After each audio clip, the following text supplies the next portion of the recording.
Imagine knowing exactly what your students are learning and exactly which steps you need to take next. Join us in Down with the Reading Quiz to craft meaningful and productive formative assessments that move away from gotcha moments of basic recall and toward assessing what your students actually can do. In this 30-minute free masterclass, we'll share 3 powerful assessment keys that work for any novel at any time of the year. Head to shop.bravenewteaching.com/masterclass to sign up, and we'll also send you a free workbook to keep track of all your notes. Once again, that's shop.bravenewteaching.com/masterclass to nail formative assessments forever. Hey, Amanda. Hey, Marie. What are you up to later? Want to join me for happy hour?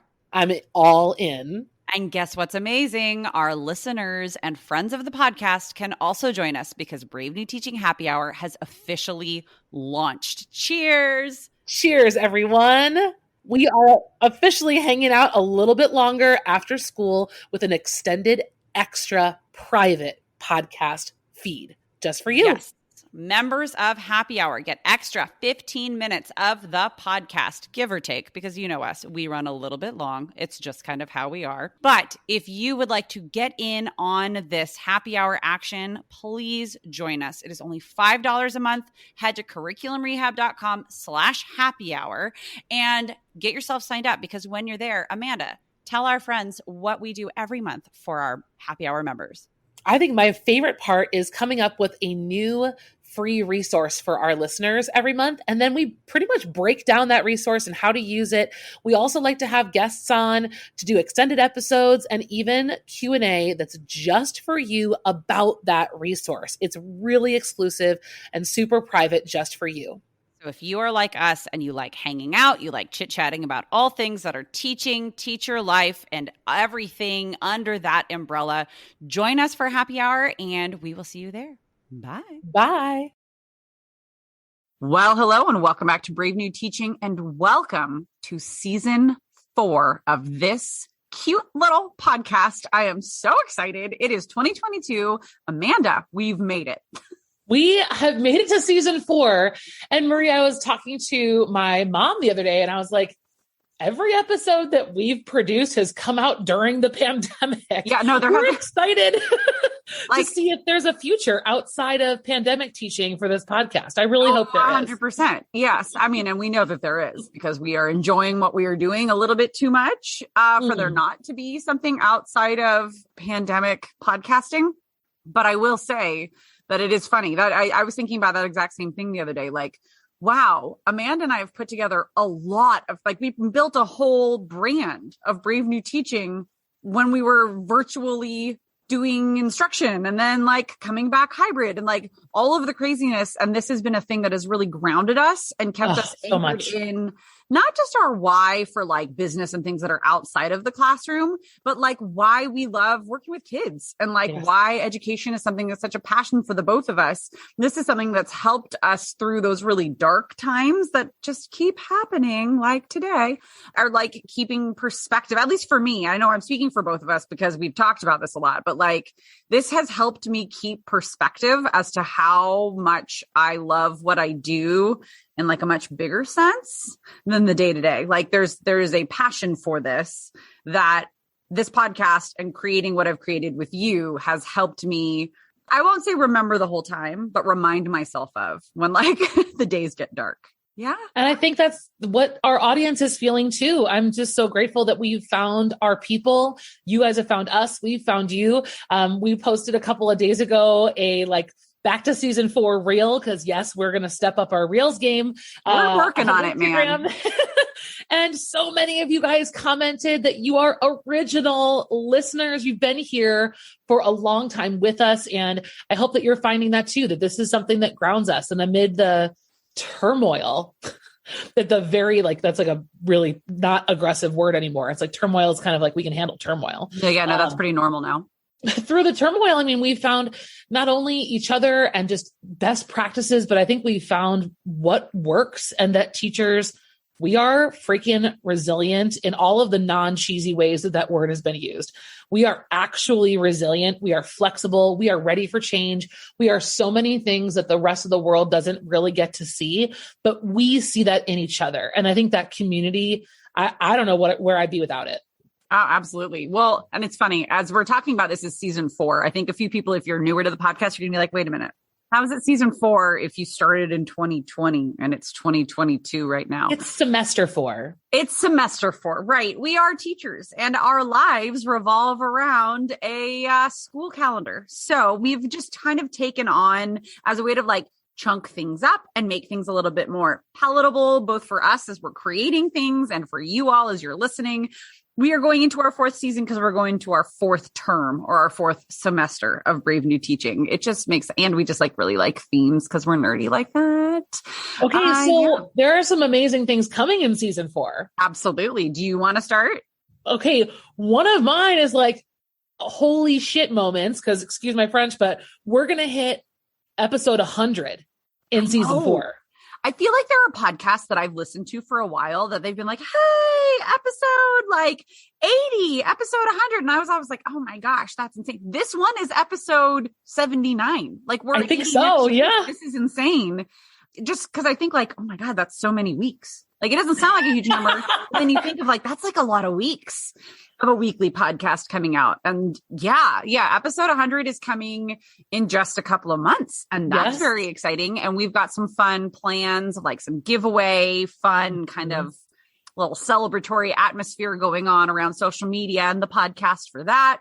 I'm excited for Shakespeare Teacher Festival 2.0. Yay! It's returning. Yes. Later this spring, we're going to have Shakespeare Teacher Festival 2.0. If you were with us last year for our first Shakespeare Teacher Festival, we are so pumped and hoping that you will join us on the second half. We're going to have all new material, all new content. And if you missed the first one, that one is available. We really love what we do, obviously, as I keep saying. And this is one of those things that we nerd out about like a lot, is bringing something like Shakespeare into a 2021, now 2022 classroom with real live children and telling you what works for us, what doesn't always work for us, and like what some of our best practices and strategies are. It's so fun.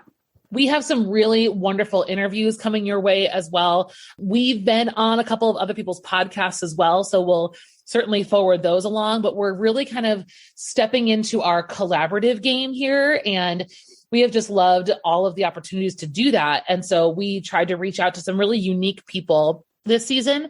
So you're going to hear today, actually, from a listener. We're doing an essential question workshop, which we literally know are our favorite types of like spitballing. We promise we'll bring you some other stuff too, but these are also what we get the most requests for, are more essential questions, more questions regarding writing essential questions and articulating essential questions and using them in sentences. I almost said using them in units and with students. And Amanda did a pretty great interview. Yes. With one of our listeners. Why don't you go ahead and intro it, my friend? Yeah. So Taylor and I sat down. It was a couple months ago, actually, and we tackled an essential question for her Hunger Games unit. And I thought, you know what? Because she had sent me a DM and said, I was wondering if you could help me. And I think she really just wanted to like chat with me in my DMs. And I said, well, listen, I get this question all the time. Do you mind if we actually record this and share it with everyone else? Because I think a lot of people who ask this question would benefit from hearing our conversation. And I think that's what you guys really like about these workshops, is that they are raw.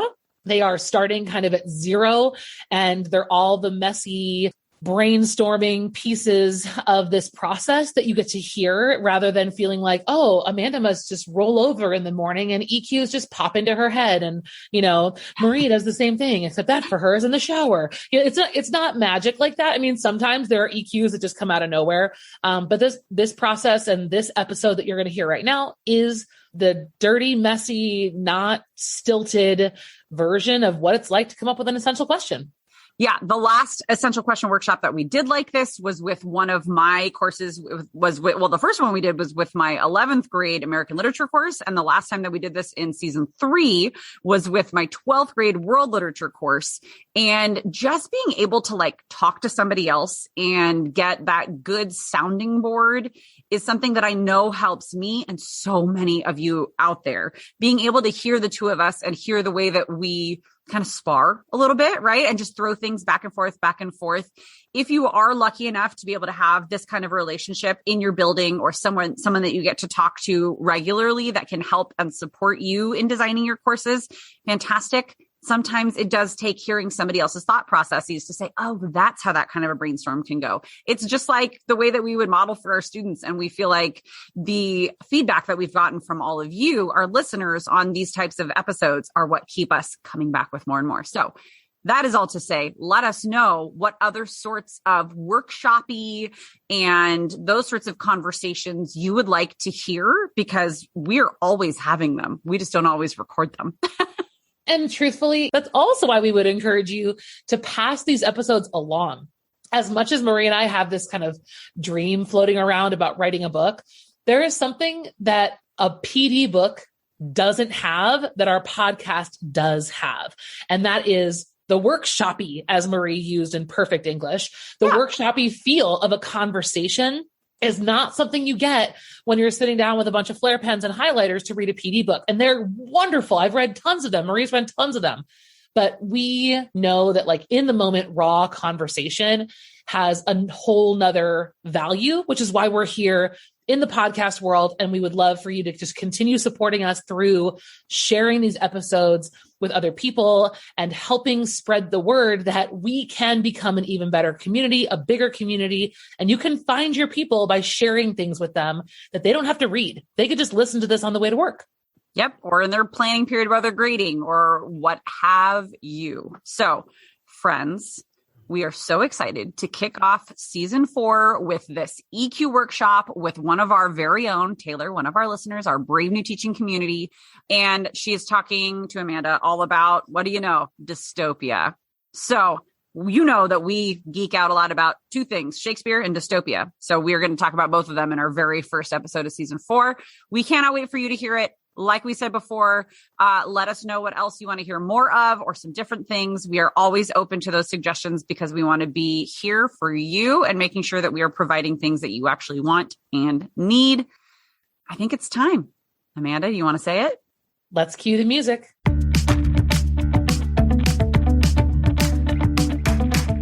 You're listening to Brave New Teaching, and we are so much more than a podcast. We give teachers the inspiration, support, and tools to challenge the status quo. I'm Amanda, and I'm a former English teacher from Illinois. And I'm Marie, and I'm a teacher from Southern California. Join us at bravenewteaching.com to find out more about our courses, festivals, and get every episode's show notes. We're so glad you're here. Enjoy the show.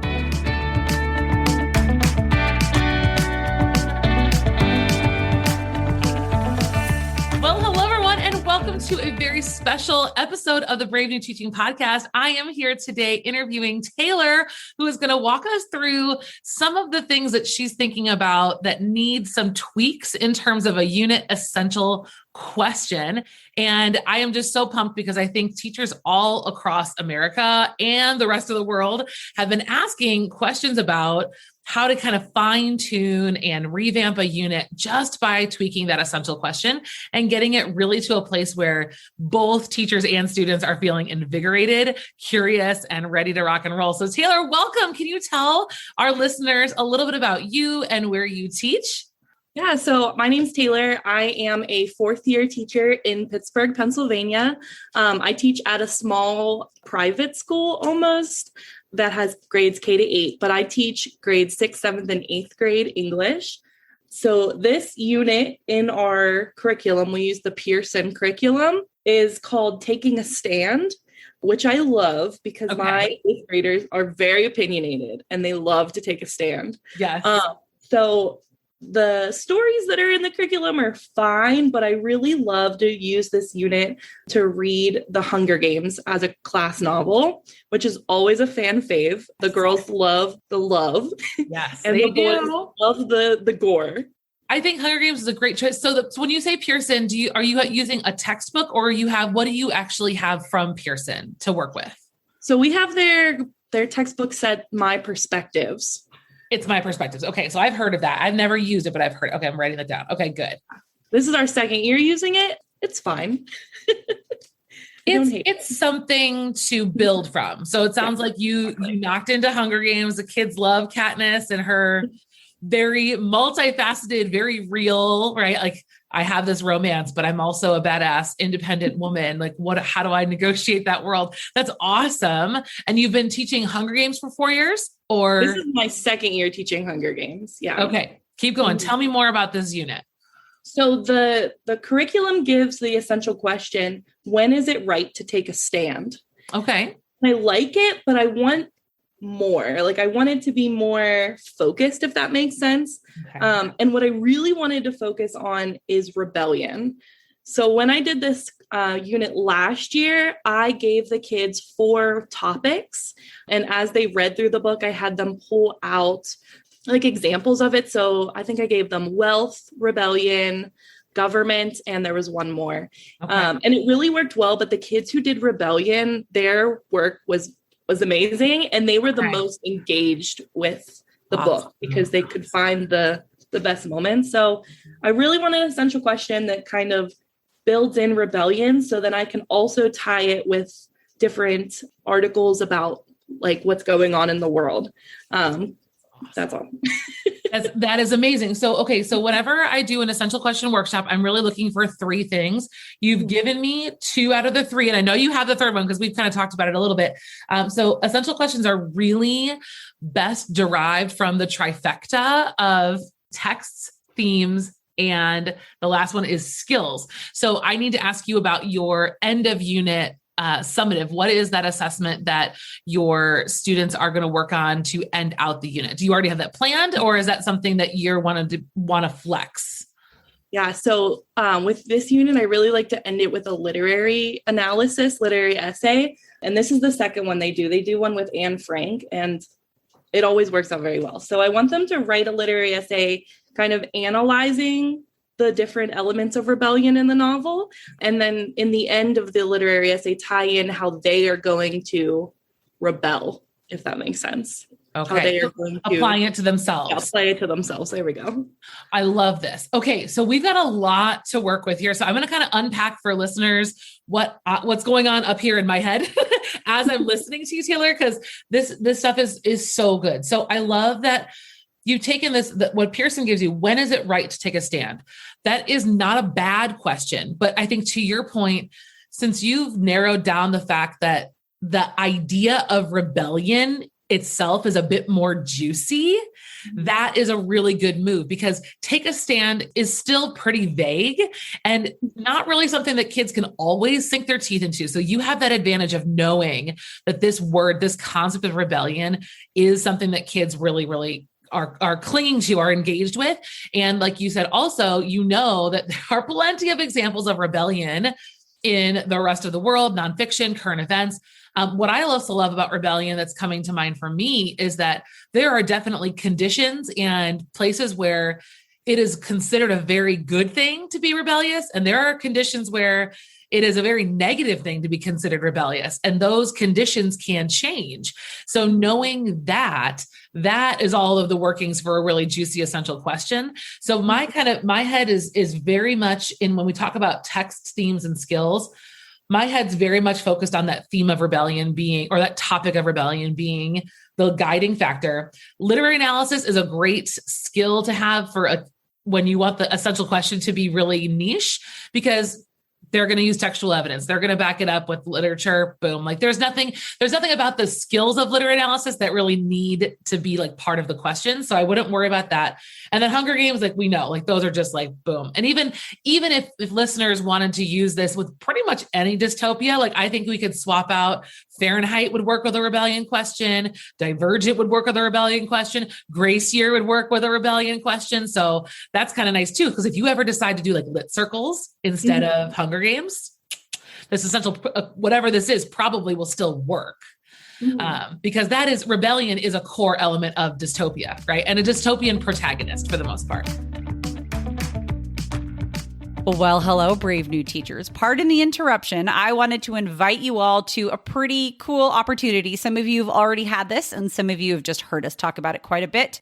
Amanda and I have a masterclass that is all about designing and delivering formative assessments to students in ways that are really useful and purposeful and extremely equitable and inclusive in our classrooms. And so I wanted to make sure that you all have the opportunity to join us. It is our masterclass called Down with the Reading Quiz, Formative Assessments for a New Generation. And it is something that we put together, almost a year and a half ago, where we go through 3 different types of formative assessments that we use in our own classrooms that provide quite a bit of equitable and inclusive feedback for us and for our students about what students are actually really learning. We show you how to design and create and then implement and grade formative assessments that deal with students actually synthesizing information instead of regurgitating what they think you think they should know, but actually showing what they can synthesize. It also has different strategies for assessing analytical skills, and then another strategy or 2 for assessing student writing skills in a formative way, and all the while also assessing student understanding comprehension, whether that's reading or just understanding of a lesson. We give 3 different strategies for formative assessments. We absolutely love it. We have had hundreds of teachers come through this masterclass and say it is changing the way that they approach assessment, formative assessment anyways, in their classrooms. And so we wanted to make sure that you knew about it. If you would like to register for free and actually watch it immediately, you can head to bravenewteaching.com/masterclass or the show notes for this episode. Cannot wait to see you all there. Again, that is bravenewteaching.com/masterclass. Join us for Down with the Reading Quiz and see the results in your classroom really change it all for the better. It is a true game changer. All right, back to the show. So let's talk about here. Okay, here are a couple of things I'm thinking. I really think you have 2 options. I think if in terms of question stems, we can go, is rebellion blank or blank? Mm-hmm. So a blank or an is blank or blank type of question is a conditional argument. So what the kids would do in that little analysis in terms of their claim would be, they would argue one or the other. And depending on the skills of your kids, right? And so some of your kids, it might be enough to just say one or the other and then prove it and let it go, right? It's 8th grade and kids are all over the map in terms of their skills, I'm sure. So they could say, let's just say good or bad for now, right? They could say rebellion is a good characteristic and then they can prove it. Kids could do that and plenty of evidence to do that. But what you could also teach with a conditional question like that is when they write a claim to provide the conditions where that's true or where that could be false. So, right. So their claim in their paper could actually say like, in circumstances where the protagonist is oppressed, rebellion is a virtuous trait. Or if the situation is blank, then it is blank. But if it's not, then it's, so kids could really they could get really nuanced with their claim, but you could also back off for kids who need just an either or. Mm-hmm.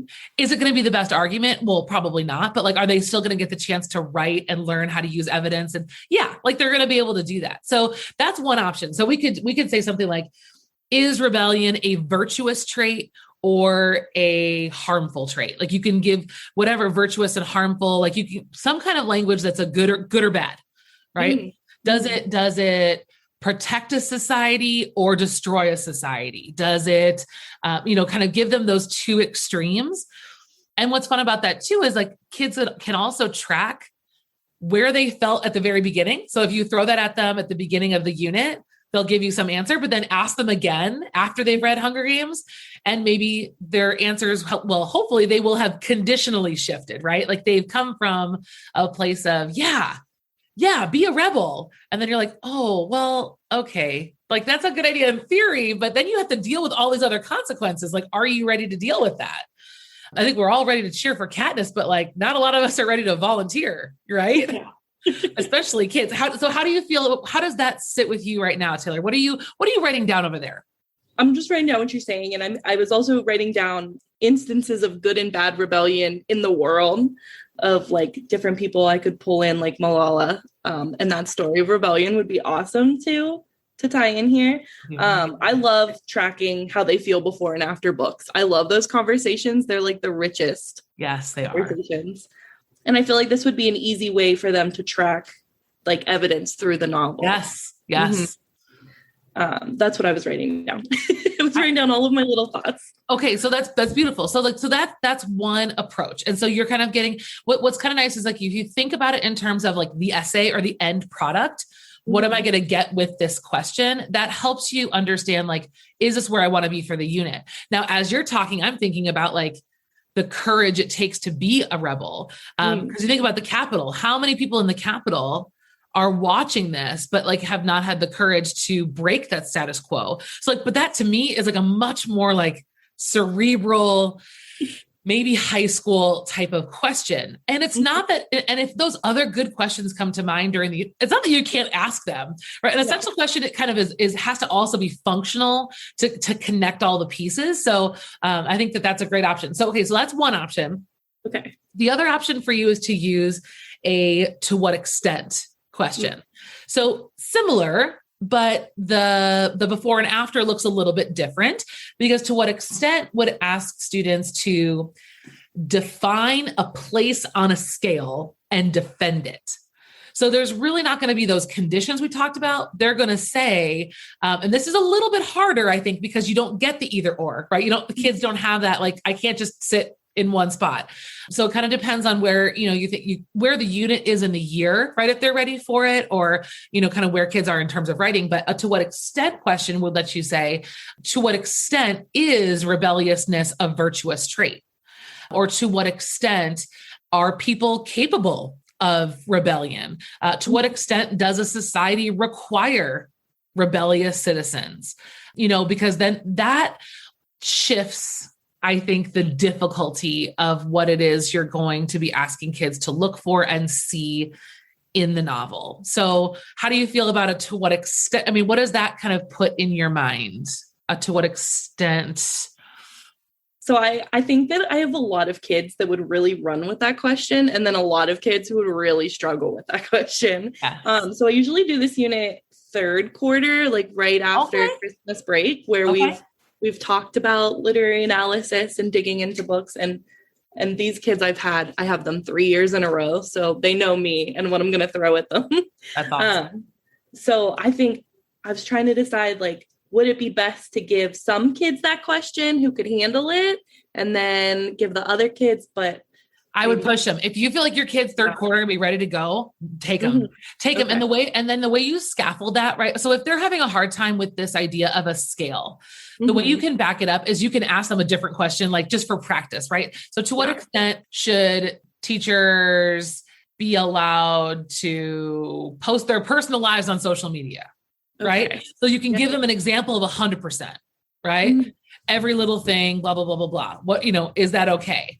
What if we backed it off to 75%? Or you even like kind of gave them like a physical, like a scale on the board with dots, right? And you show them like 0, 25, 50, 75, 100, like give them percentages, do a little bit of math with them, and then try to visualize, well, what does that look like? Because this is conditional, right? But it's just a different way of packaging it. And I think it is more advanced, and it's definitely a little bit more of a challenge. And what's cool about that is before and after, it's a sliding scale. So you're definitely going to see the kids changing their mind. The other thing that's nice with that question, so let's just go with the to what extent is rebelliousness a virtuous trait? Let's say that's, you can change all kinds of things for this question, but let's say we're talking about virtue, right? Like I think about Katniss and think she's heroic, right? Like she did the right thing, because my perspective is in her narration, in her story, right? And I'm a citizen. I'm not a big wig. So that's funny. Big wigs, because everyone's wearing wigs in the Capitol, right? Puns. 3 jokes for you guys today. So if you're going to say, to what extent is rebelliousness a virtuous trait?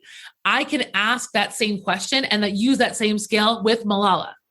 Right. So I can say, we're going to focus on Katniss throughout the story, but you can re-ask that question all unit long with all kinds of things that you're going to pull in, and even things that kids maybe are seeing in current events or books they've read before.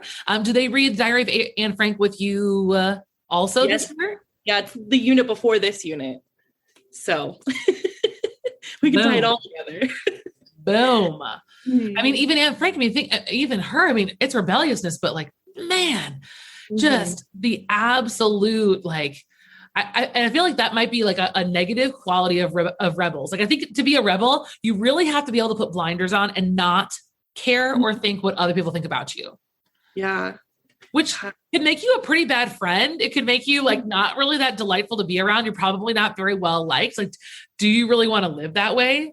I mean, I don't know. Anne Frank probably had a lot of friends. She seems like a pretty cool girl, but I think just in general, like just the absolute courage and fearlessness that it takes to be that type of rebel. You can even give kids different levels of rebellion, right? Like Anne Frank and Katniss Everdeen, like they're like next level rebels, but like, you know, kids who are coming to school and defying a dress code policy. Yeah. Is that even rebellious? Mm-hmm. Or is that defiant? Are they the same thing? So again, you have got yourself in a really good place. And I think that would be an awesome. How do you feel about this idea of making rebelliousness virtuous or heroic? Is that kind of the direction you wanted to go? I think so. Yeah. Cause I wanted to, like, a lot of my kids, they are very heavily or were heavily involved in like the Black Lives Matter protests, and they are very into current events and talking about them and being involved. So I want to tie that in. And as you were saying that, I could think of all of my kids that come in and are like, this teacher did this, and so I did this. And I'm like, I could tie it all together. You absolutely could. Oh, that's so cool. So I think, okay, so Taylor, I think for you, if your kids aren't ready to handle it, I would definitely give them a to what extent question. And if they're struggling, just try to scaffold down. I would always try to give them the hardest thing you can, and then just watch them grow. And if it's really, really above some kids' heads, you can still add the or to that question. Like at least when you're talking, right? You can say, because it's inherent, right? When I say, to what extent is rebellion a virtuous characteristic or not?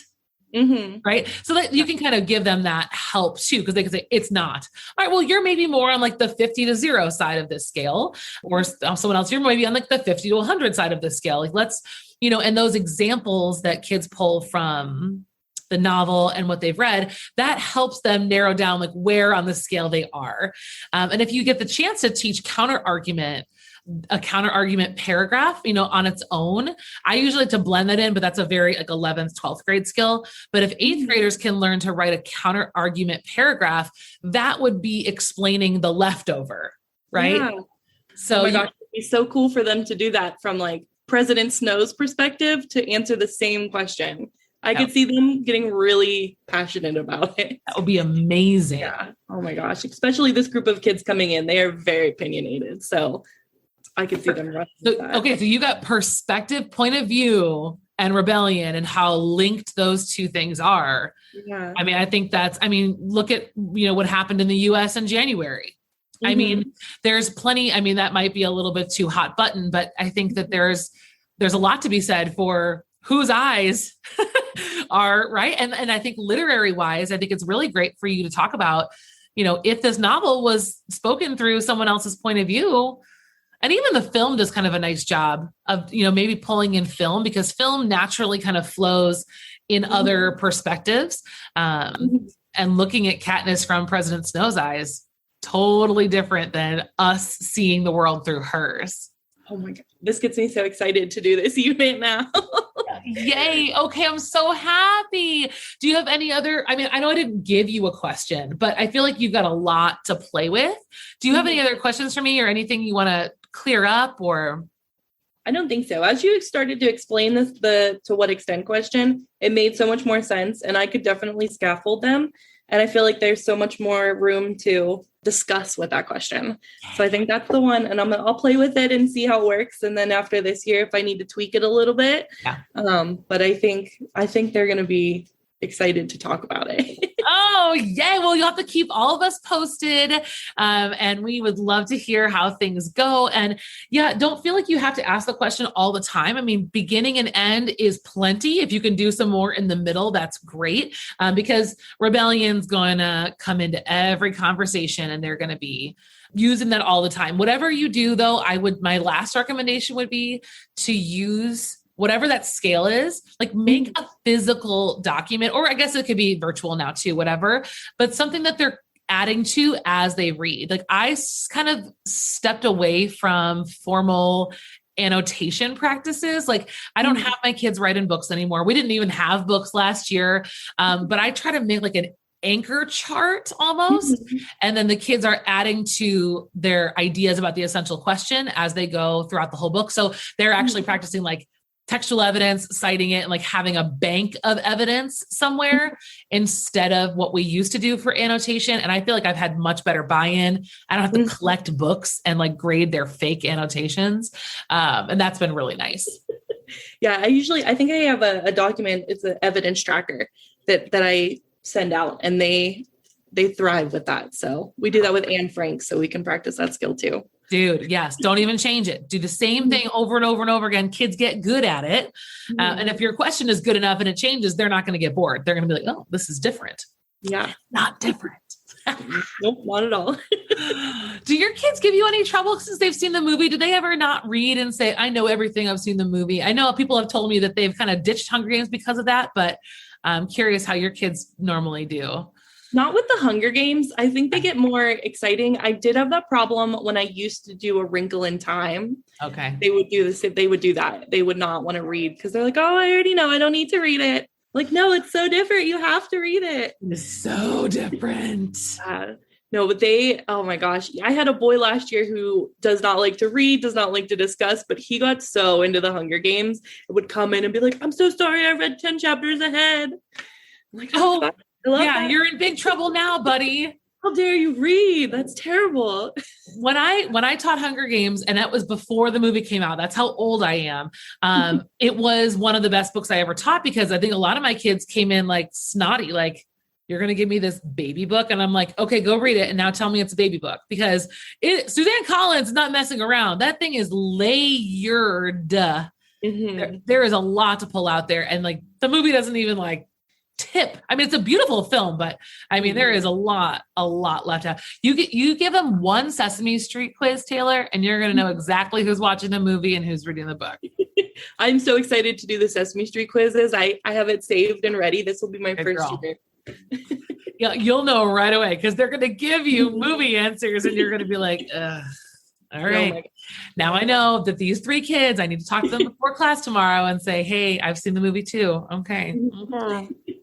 Good. I have 10 copies of Catching Fire just because of this, because they're like, I need to know, are they in love forever? They're going to read ahead. Yes.